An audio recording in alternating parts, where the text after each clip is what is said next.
Hermanos, feliz sábado. Amén. Para los que no me conocen, porque no estuvieron el día de ayer, mi nombre es Raúl Meléndez. Dios me ha capacitado en algunas cosas de la ciencia que ya quedaron un poquito atrás. Muchas de ellas quedaron ya desechadas, pero muchas otras también aún permanecen para que esas enseñanzas sean admonición, sean enseñanza, sean instrucción para nuestra vida espiritual hoy. No soy teólogo, no soy evangelista.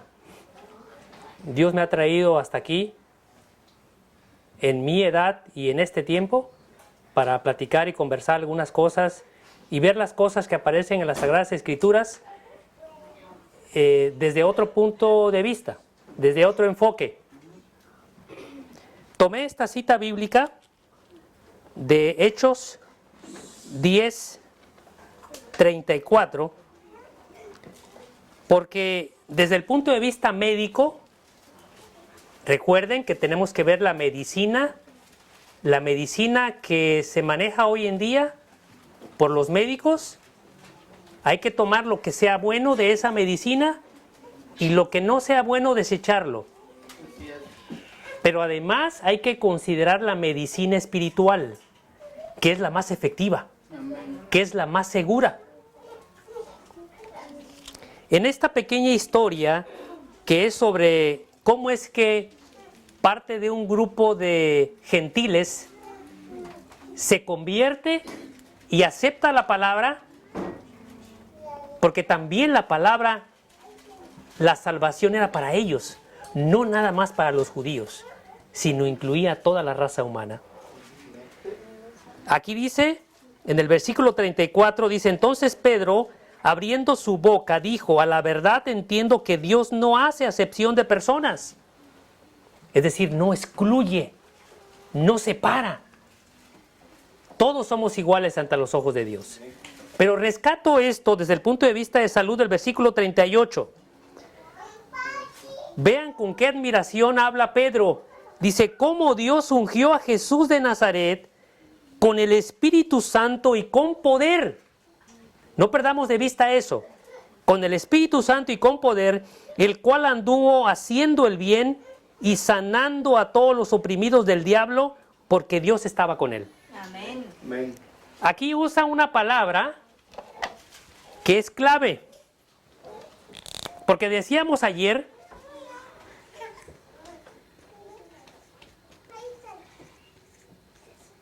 oprimidos por el diablo, sanando a todos los que estaban siendo oprimidos por el diablo, a toda la raza humana. Desde el punto de vista médico, cuando uno va con el médico nos llama paciente, ¿cierto? Nos llama paciente. Y cuando uno llega con el médico, uno llega con síntomas, llega con malestares, llega con una enfermedad o el conjunto de varias cosas. Así le llaman los médicos de bata blanca. Desde el punto de vista divino, ¿cómo le llama Pedro aquí a los pacientes? Oprimidos por el diablo. Decíamos ayer que desde el punto de vista científico, los hombres de bata blanca dicen que las causas de las enfermedades pueden ser muy diversas. Microorganismos que nos hacen daño, pero también puede ser mala combinación de alimentos o comer intemperantemente, ¿cierto? Y tiene mucho que ver también la forma en cómo nuestra vida se desarrolla.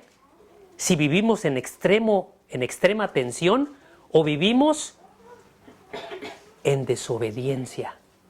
Es decir, ante el cielo, esto es ante la ciencia. La ciencia nos llama pacientes. Y ante el cielo, nosotros somos oprimidos por el enemigo. ¿Y qué hace el enemigo? Hace que nosotros caigamos ¿en qué? En desobediencia. Para la ciencia nosotros somos esto. Y que la causa de la enfermedad es muy variable. Pero ante los ojos de Dios, la causa de la enfermedad es el pecado. El pecado, para los médicos de ciencia, ellos no lo consideran. ¿A poco a usted le han preguntado, ¿usted vive en adulterio? ¿Usted come cerdo? ¿Usted asesina? ¿Usted mata? ¿Usted roba? Como para que ellos lo consideren como una causa de la enfermedad. Ellos no. Ellos generalmente, ellos quieren saber cómo nos sentimos y a partir de ahí ellos toman nota y prescriben. Y prescriben no la palabra de Dios, prescriben de inmediato medicamentos que en su momento, en la semana, no sé cuándo, o en el campestre, vamos a comentar un poco sobre cómo es que los fármacos surgen y aparecen en la farmacia. Pero el ser humano, la mayor parte del ser humano, tiene una confianza fiel en los medicamentos, pero esa confianza no es buena para nosotros como seres humanos. Porque como decía mi hermano hace rato, el cuerpo fue hecho de modo tal que tiene la capacidad de autorrestaurarse. Amén. No necesita de esos medicamentos. Claro, hay momentos críticos en la salud que a veces para salvar la vida a un paciente se requiere un medicamento. ¿Sí? Pero a veces, aunque uno no lo crea, a veces caer de rodillas sin tomar el medicamento, la cosa es nada más confiar en el Señor y entonces el síntoma desaparece. Pero muchas veces confiamos más en el medicamento que en la oración. Pero Dios está atento a cada uno de nosotros. De modo que para los que no estuvieron ayer, el enfoque que vamos a seguir dando y manejando en estas presentaciones es la parte espiritual, pero tomado de la mano con la sanidad. La relación que hay entre la sanidad y la santidad. Miren, ayer comentábamos y tomamos, vamos a seguir sobre ese tema, tomábamos esa historia de Juan el Bautista y que ese mensaje de Juan el Bautista, dice, lo estudiamos ayer en el mensaje que dimos, que la sierva del Señor considera que ese mensaje que Dios le dio a Juan el Bautista es el mismo mensaje que tenemos nosotros para la segunda venida de Cristo. Es el mismo mensaje, el arrepentimiento. ¿Por qué el arrepentimiento? Tenemos que reconocer que somos impuros, cometemos muchos errores y que si queremos subir a la Canaán celestial, tenemos que ir en extrema pureza. Tenemos que ir en pureza. No podemos ir con mancha ni con enfermedades. Tenemos que prepararnos para eso. Pero también Dios, como lo hizo con Juan el Bautista, no nos va a dejar solos.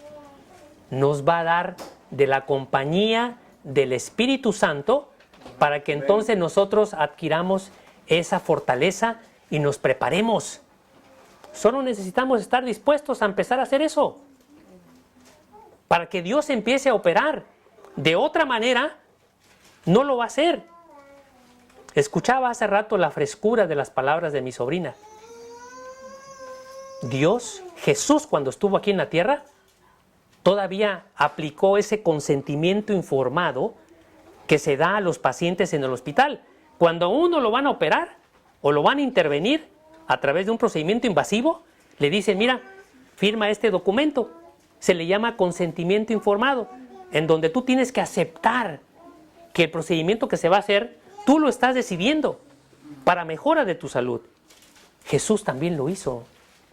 Jesús le preguntó, ¿quieres ser sano? Porque Jesús pudo haber pasado por ahí y sanarlo sin que él se enterara, tal vez en ese momento. Pero Jesús le preguntó y aplicó el mismo consentimiento que hoy en día la ciencia usa. El mismo consentimiento. Porque aunque Jesús tiene el poder, nosotros tenemos la libertad de elegir si queremos ser sanos o no. Porque hay enfermedades que el paciente tiende a acostumbrarse o el oprimido por el diablo tiende a acostumbrarse y desea mejor vivir de esa manera porque encuentra cierta comodidad y cierto placer, entre comillas, en que lo atiendan, sobre todo cuando hay problemas neurológicos. De modo que necesitamos también de ese consentimiento cuando necesitamos apoyarle a alguien, ayudar a alguien. Dice, ayer tomamos Isaías 40, versículos 3 al 5, por favor. Isaías 40, 3 al 5. Vamos a retomar esa pequeña parte, vamos a ir haciendo resumen de eso que vimos ayer y vamos a continuar con la exposición. Isaías 40, 3 al 5. Voz que clama en el desierto, preparad camino a Jehová, enderezad calzada en la soledad a nuestro Dios. Isaías 40, versículos 3 al 5. Dice, todo valle sea alzado, y bájese todo monte y collado, y lo torcido se enderece, y lo áspero se allane. No se refiere literalmente, hermanos, no se refiere literalmente a esa montañita, a ese valle, sino se refiere a nuestro carácter, a nuestras obras, a nuestras acciones. Dice, y lo torcido se enderece y lo áspero se allane. Y se manifestará la gloria de Jehová. Es decir, la vamos a poder ver. Y yo creo que en ese tiempo, cuando vino Jesús, muchos vieron la gloria de Dios. La presenciaron, la vivieron. Y dice, y toda carne juntamente la verá, porque la boca de Jehová ha hablado. Amén. Ayer veíamos que el mensajero debe ser santo y debe estar sano. ¿De acuerdo? ¿Por qué? Porque nuestro Dios es santo. No se puede contemplar la santidad a través de la impureza, de esto que tenemos aquí. No podemos contemplar la santidad, porque la misma Biblia dice que lo espiritual se tiene que discernir con lo espiritual. Veíamos el término de lo que significa santidad, santo, que significa estar en pureza, alejado de la enfermedad, separado de toda maldad. Eso lo vimos ayer. Y veíamos también que cuando el ser humano va adquiriendo esa comunión y esa armonía con Dios, sin darse cuenta, y yo creo que todos lo vivimos, yo les platico mi experiencia porque yo no nací en el Evangelio y yo a los 39 años me bautizaron. Pero yo no quería saber nada de Dios y muchos años le di la espalda a Dios, hasta que llega un momento en que el ser humano tiende a reconocer sus errores y entonces el ser humano vive humillado. Todos tenemos que pasar por esa humillación para reconocer que Dios está al pendiente de nosotros. Y así como mi hermano describió esa sintomatología de esa depresión, la depresión es una enfermedad humillante, hermanos. Es una enfermedad humillante. Nadie nos queremos sentir o manifestar ante la raza humana, ante nuestro prójimo, que estamos en una situación de fragilidad extrema. Pero muchas veces, por descuido, por querer vivir a través del juicio propio, del juicio del ser humano, soberbio, orgulloso, no necesitamos de la ayuda de Dios. Pero Dios ahí está esperándonos, solo esperándonos, porque no nos va a obligar, no nos va a jalar de aquí, del cabello, de las orejas. Dios nos da esa libertad de poder elegir. Algo que me llamó la atención de la introducción que dimos ayer de este tema, es que la hermana dice, preparar el camino para la primera venida de Cristo, representaba, dice, a aquellos que han de preparar un pueblo para la segunda venida del Señor. ¿Por qué? Porque si consideramos la historia de Juan el Bautista, fue una historia muy breve, una historia muy cortita. Comparémosla con Abraham, por ejemplo, la vida de Abraham, la vida de Moisés o de otros hombres, patriarcas o profetas. Juan vivió una vida sumamente corta, pero de un papel, de una responsabilidad que le dio Dios sumamente importante. Y murió muy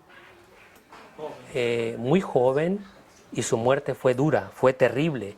Fue sometido a esa opresión del enemigo. Ayer comentábamos la importancia de la temperancia y del dominio propio, como para darnos cuenta que eso no viene solo de nuestra mente, de nuestras capacidades o de nuestros dones.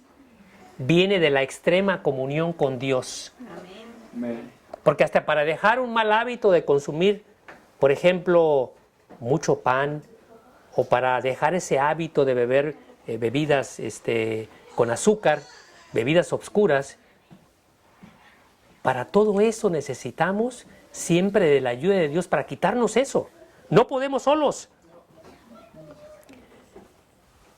Vimos un poquito de las situaciones que vivió Juan y Jesús. Había una opresión extrema en el pueblo judío. Los romanos trataban de introducir sus ritos y costumbres en el pueblo judío. Había mucha tiranía, había mucha corrupción, había mucha extorsión. Como mexicanos o como latinos, o como seres humanos, hoy en día sabemos qué naciones son en extremo muy corruptas, que no se conducen con la verdad. Y hoy en América, porque estamos en América, sabemos lo que está viviendo Ecuador, lo que ya tiene de años viviendo Venezuela y cómo viven esas naciones hoy. Pero también no nos alejamos de lo que vivimos hoy en México. Vivimos muchos años viviendo en opresión, en corrupción. Y todavía se está luchando para hacer esa limpia. Bueno, Juan les decía, arrepentíos, que el reino de los cielos se ha acercado. ¿Por qué decía arrepentíos? Decíamos ayer que nosotros no podemos contemplar al Señor si no estamos puros, si no vivimos en santidad. Pero para arrepentirnos, obviamente primero viene una súplica al Señor, ¿verdad? Viene esa súplica de reconocimiento, de que nos perdone, que nos limpie, que nos siga preparando, porque ese es un proceso. Bueno sería que cuando uno se bautiza ya uno fuera perfecto, pero no es así. Seguimos avanzando.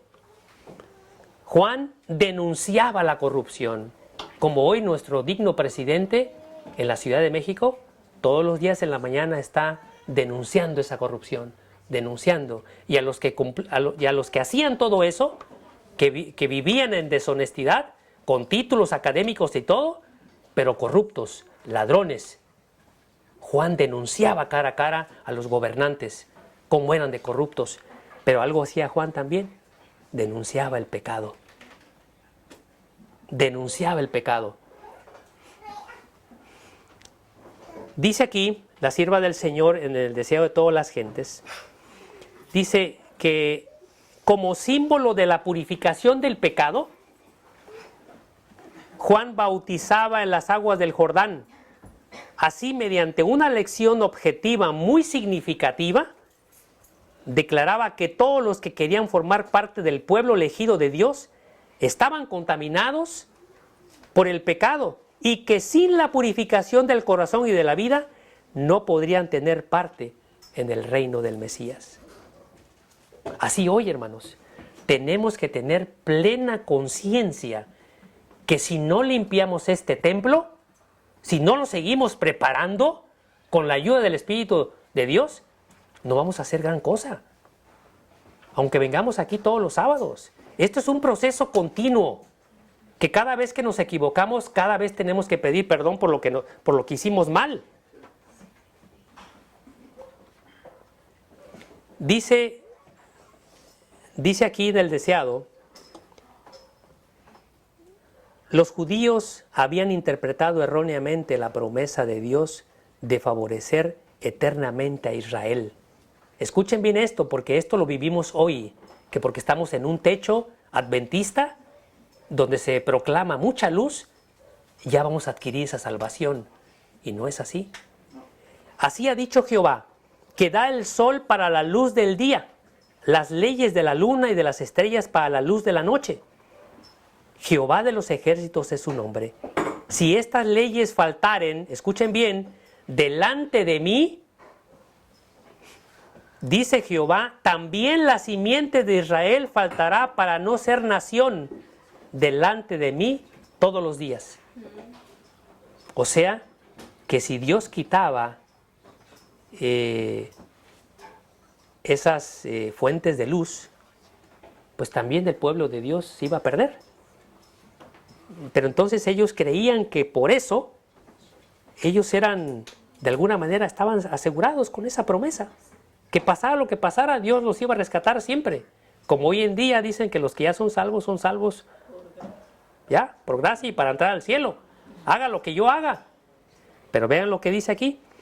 Los judíos consideraban que su descendencia natural de Abraham les daba derecho a esta promesa.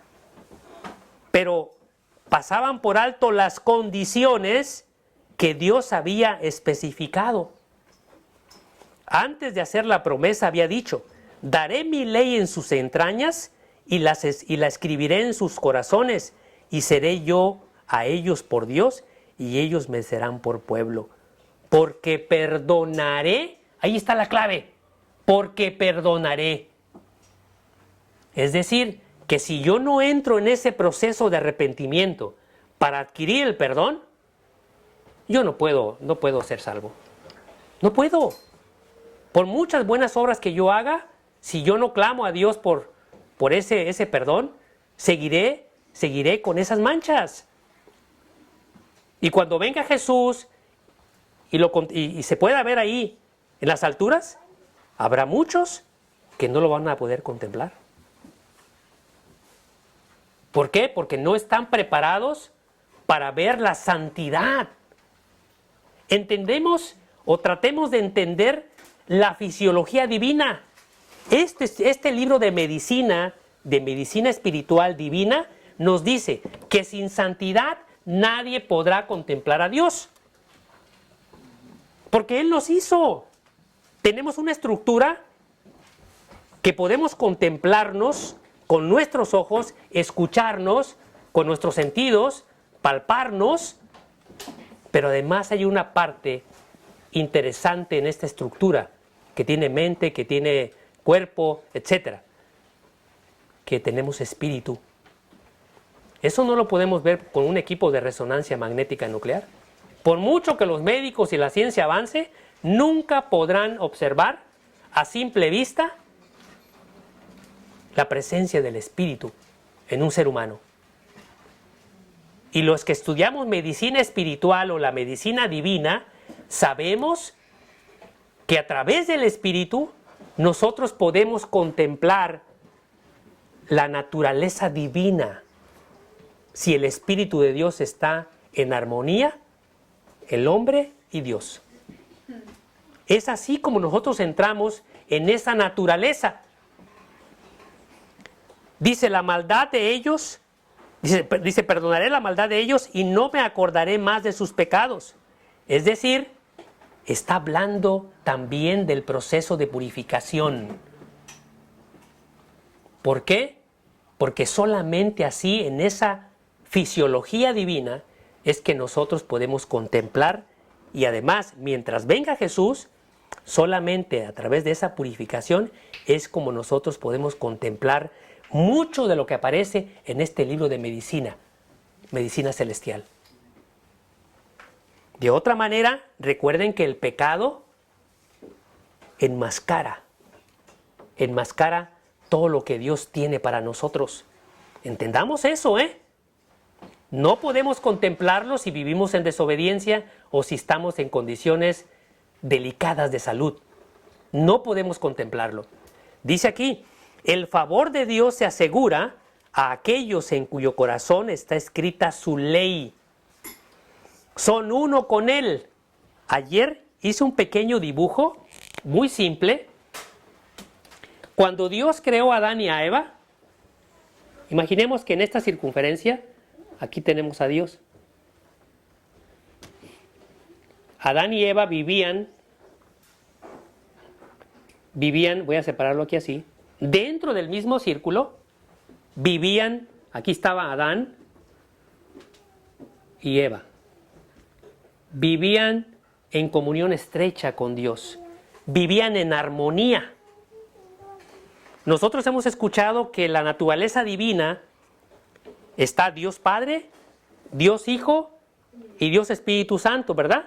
Son 3 personas en una. Así dice la Biblia.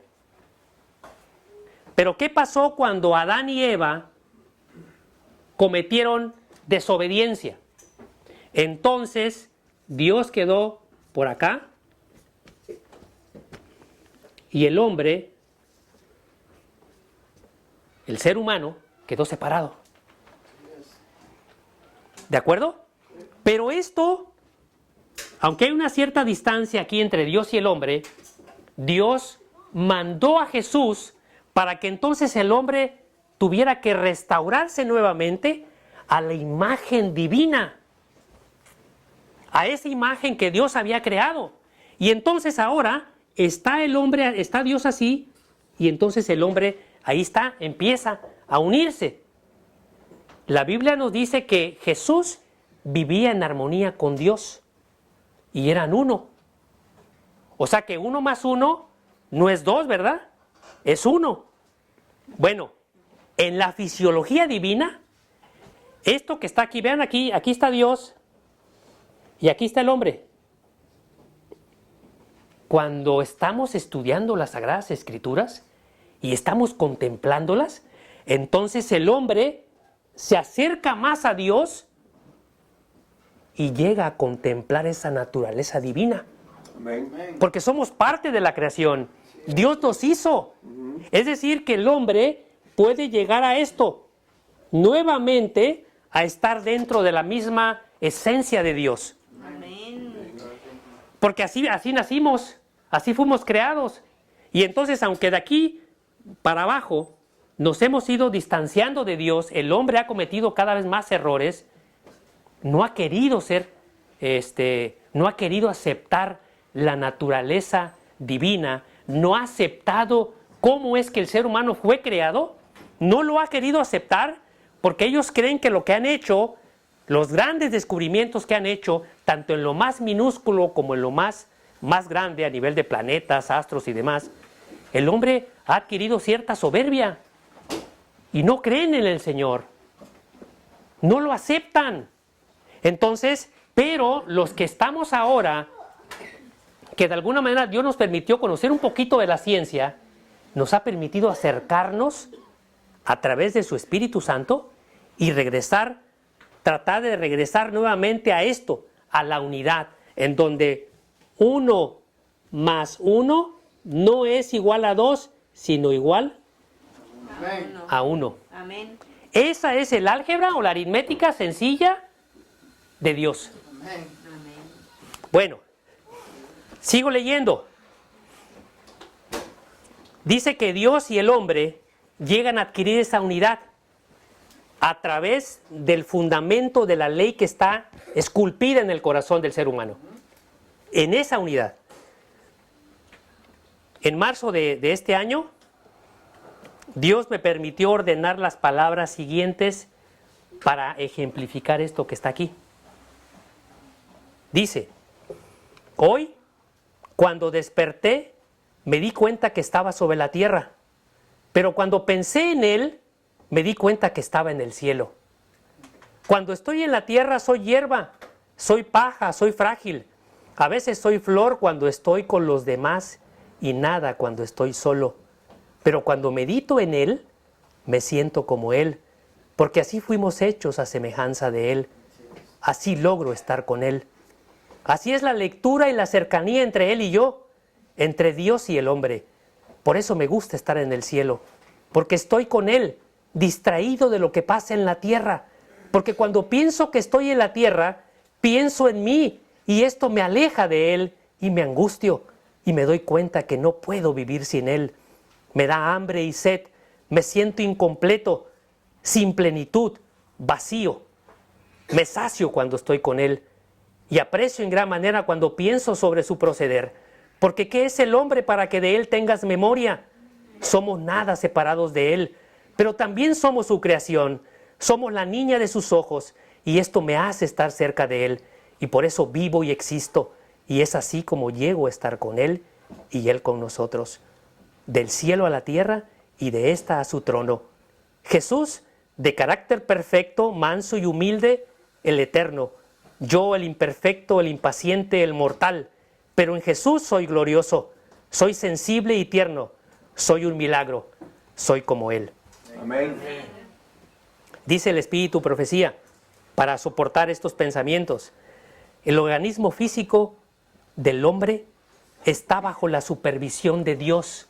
Presten atención en esto, Dice, pero no es como un reloj que es puesto en marcha. Ya ven que hay unos relojes que a través del mismo movimiento del brazo se va cargando como una pilita, ¿no?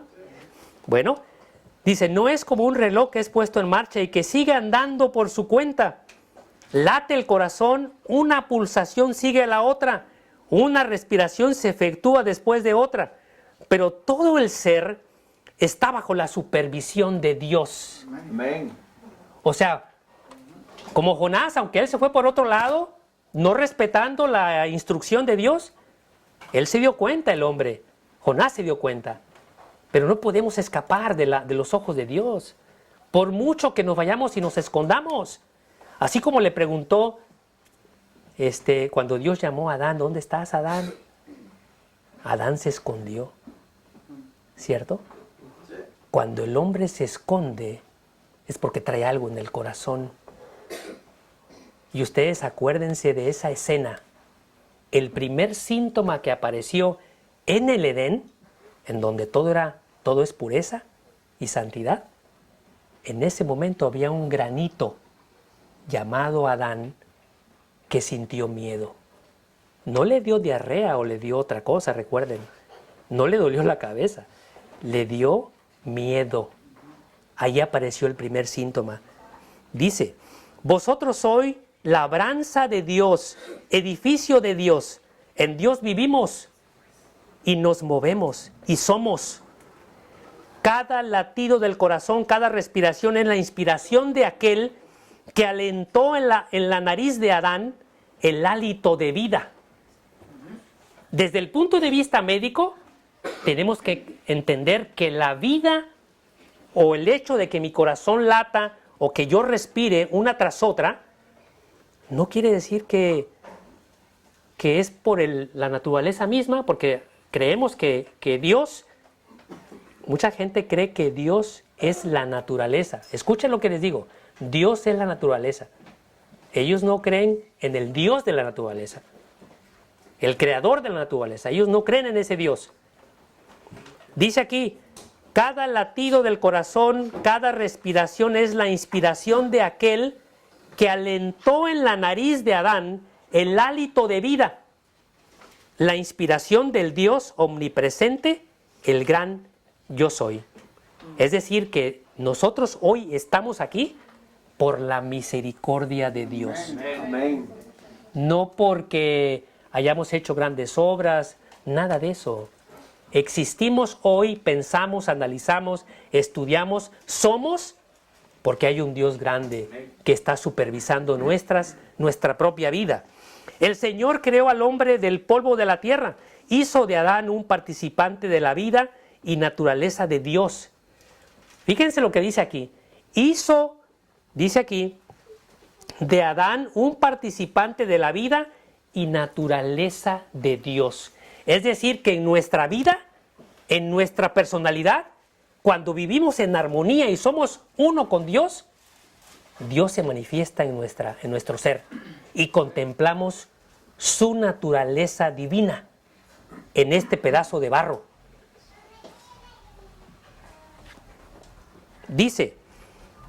fue alentado en él el aliento del Todopoderoso y se convirtió en un alma viviente.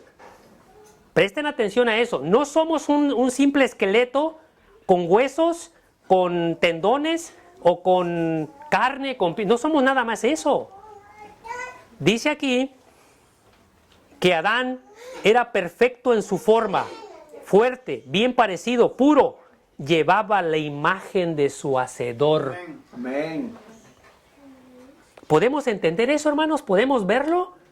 Es decir, que en esa pureza que es la que estamos buscando y trabajando, es para que nosotros seamos restaurados a esa imagen perfecta de Dios. Amén. Para allá vamos.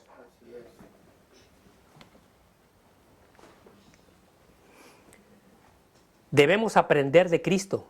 Debemos saber lo que Él es para lo que ha rescatado, para los que ha rescatado. Debemos comprender que creyendo en Él tenemos el privilegio de participar de la naturaleza divina. Hermanos, ayer les decía que el término fisiología médica o fisiología veterinaria, estudia cómo es que los órganos trabajan unos con otros, cómo el corazón bombea, cómo el corazón tiende a expandirse, a recibir el oxígeno, cómo es que los alimentos entran por el estómago, llegan al duodeno, ahí se absorben los nutrientes y pasan a la sangre. Y la sangre lleva todos los nutrientes de este ser. Eso estudia la fisiología médica. Pero en la fisiología divina, que está llena en este libro hermoso, fíjense lo que dice aquí. Creyendo en Él, tenemos el privilegio de participar de la naturaleza divina. Creyendo en Dios, estando en armonía con Dios, es como nosotros contemplamos, aún en este pedazo de barro, contemplamos la imagen de Dios. Y estar en esa imagen es algo hermoso. Nos sentimos plenos, nos sentimos completos, nos sentimos sanos. Dice, y huir así de la corrupción que hay en el mundo a causa de la concupiscencia. ¿Qué es concupiscencia? Es otro término que se usa para referirse al pecado. Dice, entonces quedamos limpios de todo pecado, de todo defecto de carácter. Las tendencias al mal, hereditarias y cultivadas, son eliminadas del carácter a medida que participamos de la naturaleza divina. Decía mi hermano hace rato, hay cosas que se heredan, pero hay cosas que se van desarrollando por nuestros malos hábitos, se van cultivando. Pero la palabra de Dios y todos los que hemos estado en este camino, sabemos que cuando vivimos en esta unidad, entonces el cuerpo tiende a restaurarse. Dice, y somos convertidos en un poder viviente para el bien. Cooperamos con Dios en el triunfo sobre las tentaciones, aprendiendo siempre del Divino Maestro, participando diariamente de su naturaleza. ¿Por qué? Porque estamos contemplando a Dios. Dios actúa y el hombre actúa para que éste pueda ser uno con Cristo, como Cristo es uno con Dios. Entonces, nos sentamos con Cristo en los lugares celestiales. La mente reposa con paz y seguridad en Jesús. Ahí está la medicina. Allí está la medicina. Porque ante los ojos de Dios, dice que nosotros somos, ¿qué? Oprimidos por el diablo. La Biblia sí habla de enfermedades como la tisis, habla de la lepra, habla de ciertos estados de ánimo, etcétera, etcétera, etcétera. Pero el enemigo de Dios es el que se encarga de lastimar este templo. Este templo. A mayor participación de la naturaleza divina, más limpios del pecado estamos. Esa es la conclusión. Mi hermano hace rato dijo que a medida que nosotros vamos haciéndole daño al cuerpo, si llevamos 1, 2, 5, 10 años y no nos damos cuenta y vivimos en esa tensión, en ese estrés o en esos malos hábitos, es el mismo tiempo que necesitamos para recuperarnos.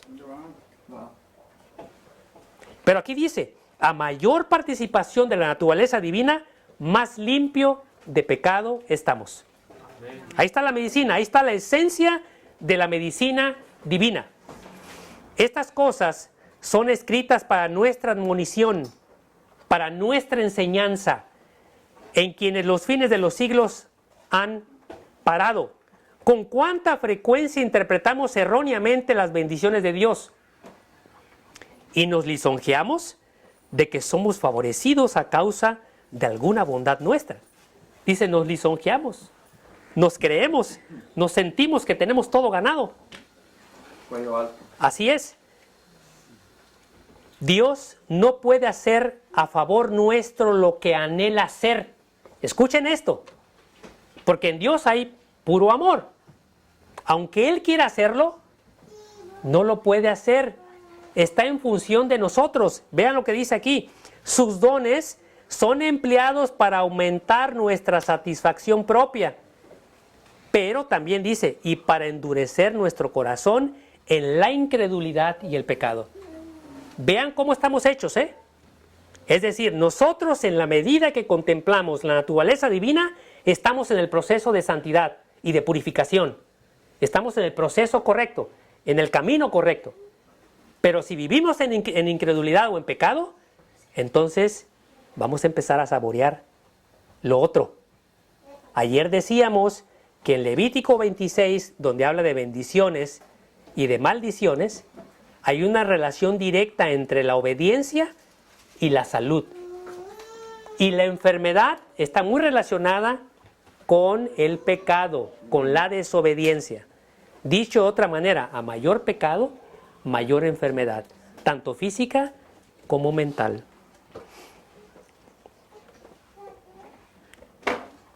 Dice, el profeta decía, Juan el Bautista, el hacha está puesta a la raíz de los árboles, por tanto, todo árbol que no da buen fruto es cortado y echado en el fuego. No por su nombre, sino por sus frutos, se determina el valor de un árbol.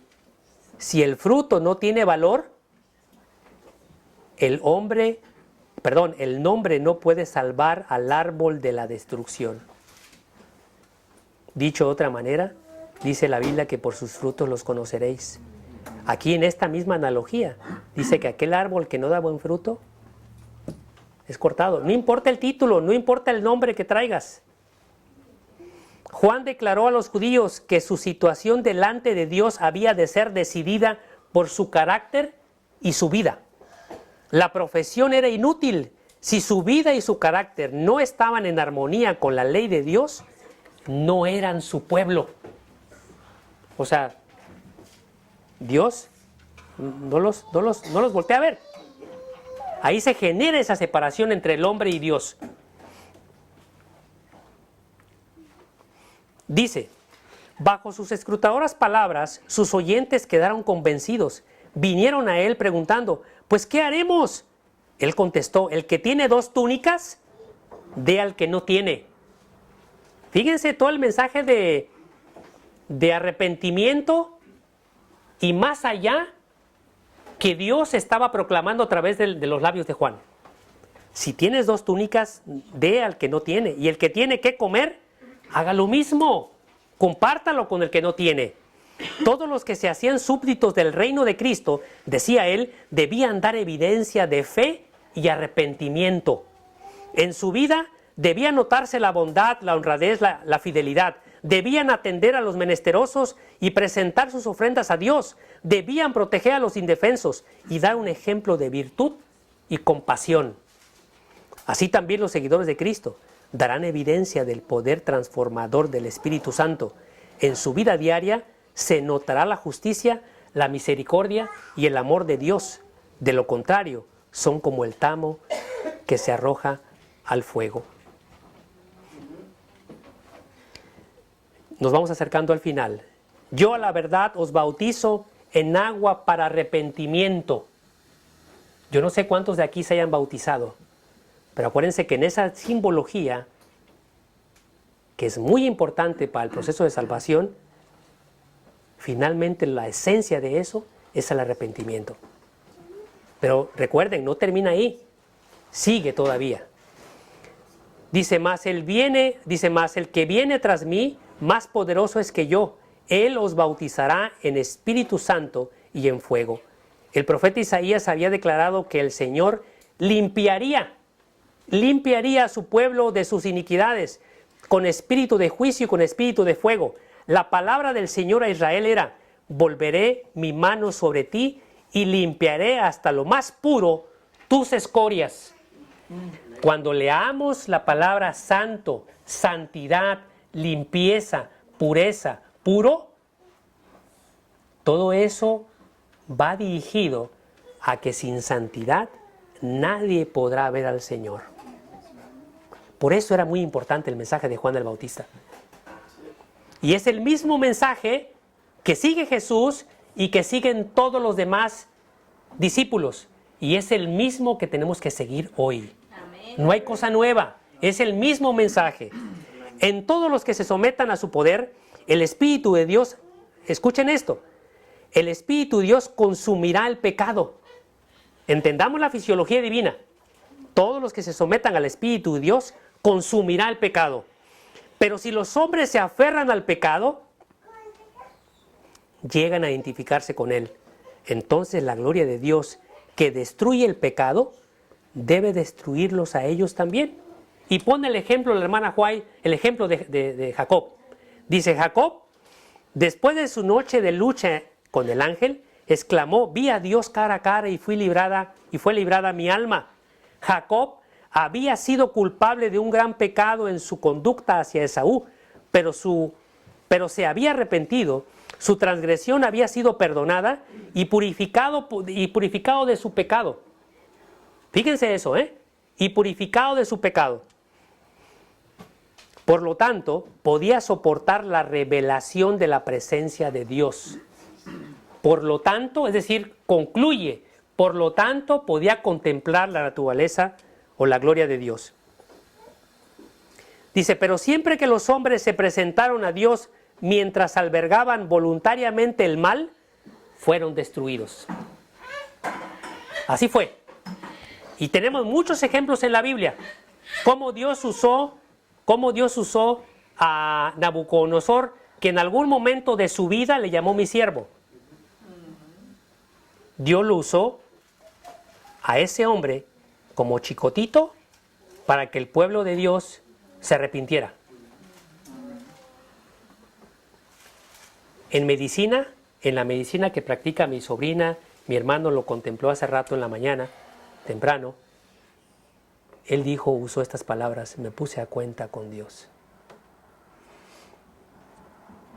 No importa cuál sea el momento de sanidad que estemos viviendo, o simplemente que no podamos contemplar el sueño, tenemos que acercarnos a Dios en ese preciso momento y orar al Señor y decirle, Señor, ayúdeme, perdóneme por este error que cometí, por esto que hice, etcétera, etcétera.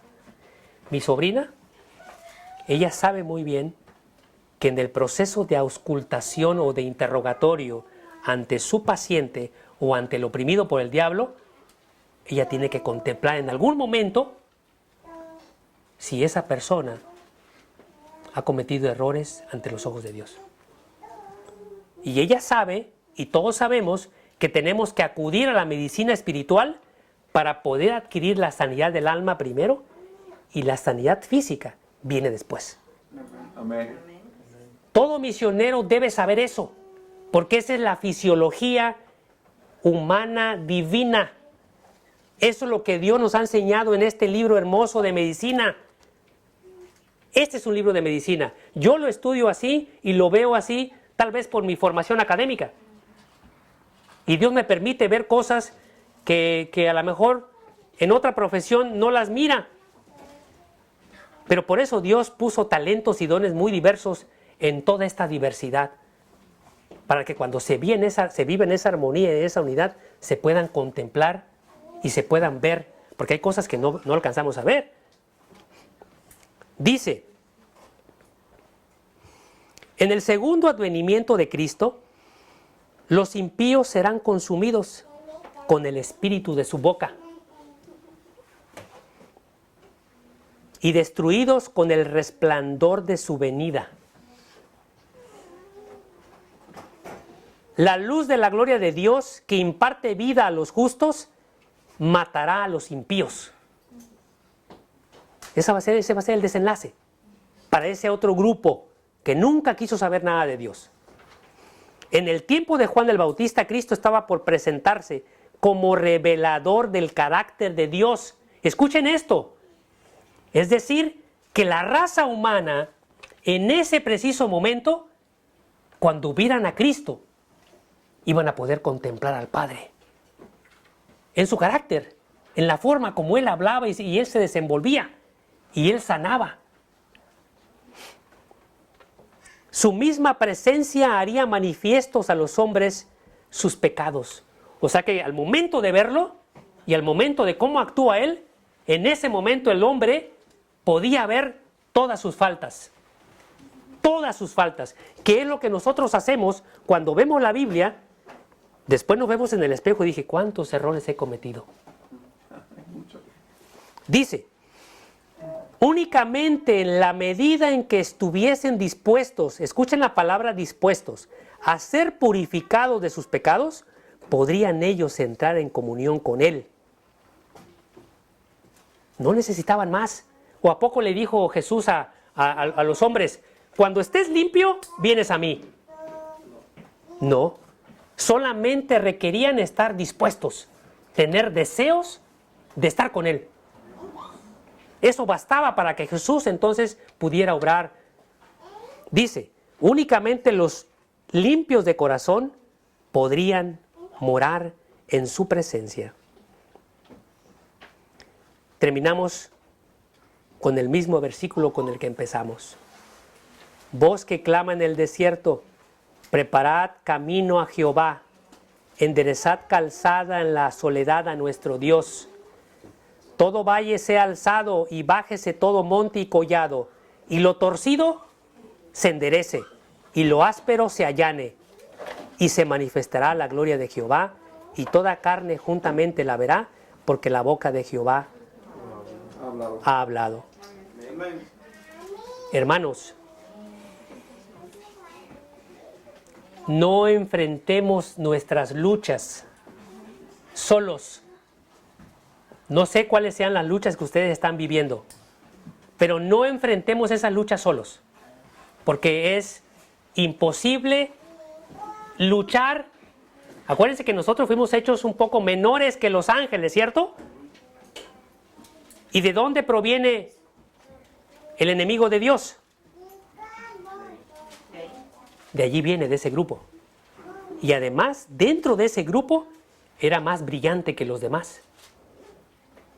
La Biblia dice que nuestra lucha no es contra sangre o carne, sino contra el príncipe de las tinieblas.